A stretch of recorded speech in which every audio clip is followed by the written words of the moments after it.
में आपका स्वागत है। मैं हूं आपके साथ आशा सरमाल। शुरुआत करते हैं जम्मू कश्मीर से जुड़ी खबरों की। सबसे पहले आपको बड़ी खबर ही दिखाएंगे। लगातार आप देखिए परिवहन विभाग की तरफ से भी किस तरह से एक बड़ा फैसला लिया गया है। एचआरटीसी को पूरी तरह से चंबा और डोडा में बंद कर दिया गया है, क्योंकि यहां से जो रूट चलता है, आप देखिए आतंकी गतिविधियां होने की आशंका यहां से जताई जा रही है, जिसकी वजह से परिवहन विभाग की तरफ से एक बड़ा फैसला लिया गया है। एचआरटीसी ने चंबा डोडा जो बस सेवा है उसे फिलहाल बंद कर दिया है।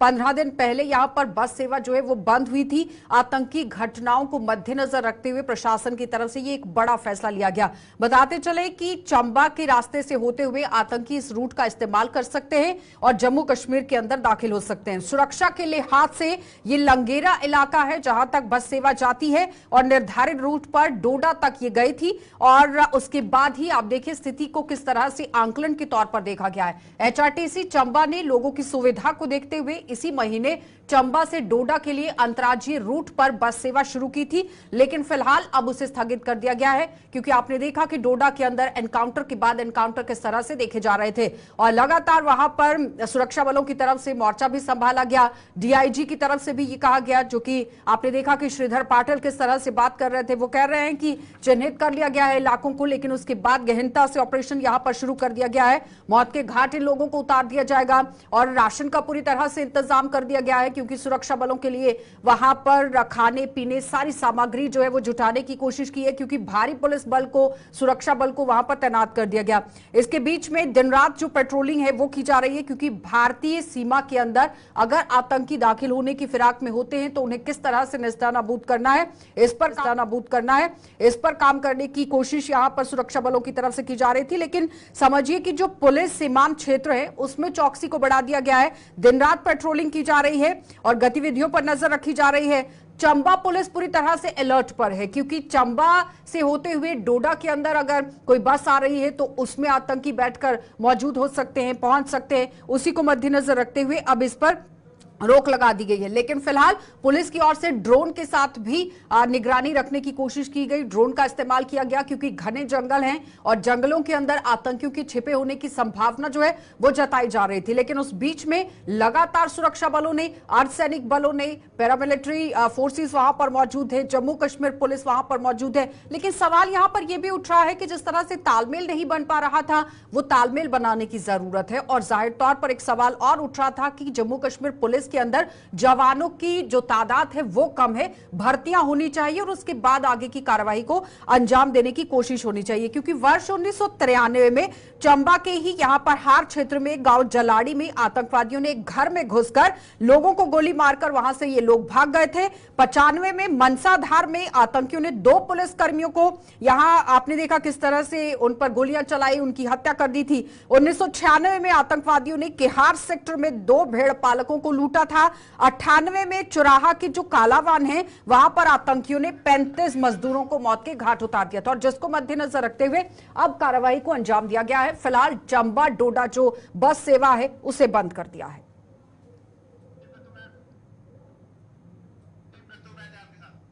चलिए सीधा रुक करेंगे, डोडा आपको लिए चलेंगे। इस वक्त हमारे संवाददाता वसीम कट्टू ने हमारे साथ ज्वाइन किया है। वसीम, जिस तरह से मैंने आंकड़े भी सामने रखे, 95, 96, 98 में आपने देखा कि चंबा के अंदर किस तरह से घटनाएं हुई, उसी को मद्देनजर रखते हुए अब चंबा डोडा बस सेवा को फिलहाल बंद कर दिया गया है।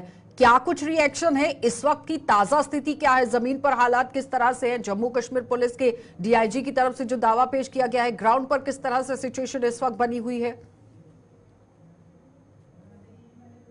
पिछले दिनों आपने देखा कि बैक टू बैक यहाँ पे इनकाउंटर हुए, जिसकी वजह से दहशत यहाँ पे देखने, खास करके हम चुनाव क्षेत्र की बात करें तो काफी दिनों से ये इलाका सुर्खियों में है।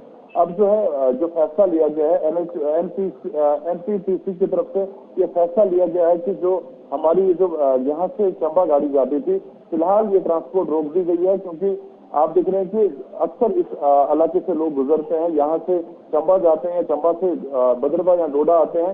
फिलहाल इसको रोक दिया जाता है, क्योंकि पिछले दिनों यहाँ से गाड़ी स्टार्ट हुई थी, जब मौसम ठीक हुआ था, तो अक्सर इस सीजन पे ये गाड़ी आती है और जाती है। फिलहाल एहतियातन तौर यहाँ से फिलहाल इसको रोक दिया जाता। एहतियातन इसलिए बरती गई है क्योंकि बदरवा में भी काफी दिनों से आप देख रहे थे कि सर्च ऑपरेशन था, जिस तरह से उस इलाके के अंदर भी पिछले दिनों आपने देखा था इनकाउंटर भी हुआ था, वही एहतियात बरती गई है, उसी के लिए ये सारी कंडीशन बनी हुई है। और बड़ा इंपॉर्टेंट इसमें यह है कि आपने देखा था नोमैड्स के ऊपर भी सवाल गया है, इसके आदेश जारी कर दिए गए हैं। आदेश जारी करने के बावजूद भी क्रशर संचालकों के कानों पर जू तक नहीं रेंग रही है और इस खबर को लेकर गुलिस्तान न्यूज चैनल द्वारा प्रमुखता से प्रसारित किया गया। खबर प्रसारित होने के बाद जिला प्रशासन के साथ साथ खनन विभाग भी हरकत में आया है और बिलावर इलाके में अवैध रूप से संचालित 2 स्टोन क्रशर्स के खिलाफ कार्रवाई करते हुए उन्हें सीज कर दिया गया। इससे पहले आपने देखा था कि पॉल्यूशन कंट्रोल बोर्ड के सामने भी इस बात को रखा गया था कि जो कठुआ इलाका है वहां पर काफी तरीके से लोगों को परेशानी झेलनी पड़ रही है। रिहायशी इलाकों के अंदर इंडस्ट्रियल काम जो है वो किया जा रहा है, लेकिन एक बड़ी कार्रवाई को जिला कठुआ के अंदर अंजाम दिया गया है, जिस पर आपने देखा किस तरह से क्रशर मालिक जो है वो मानने को तैयार नहीं थे, लेकिन अब एक बड़ी कार्रवाई को अंजाम दिया गया।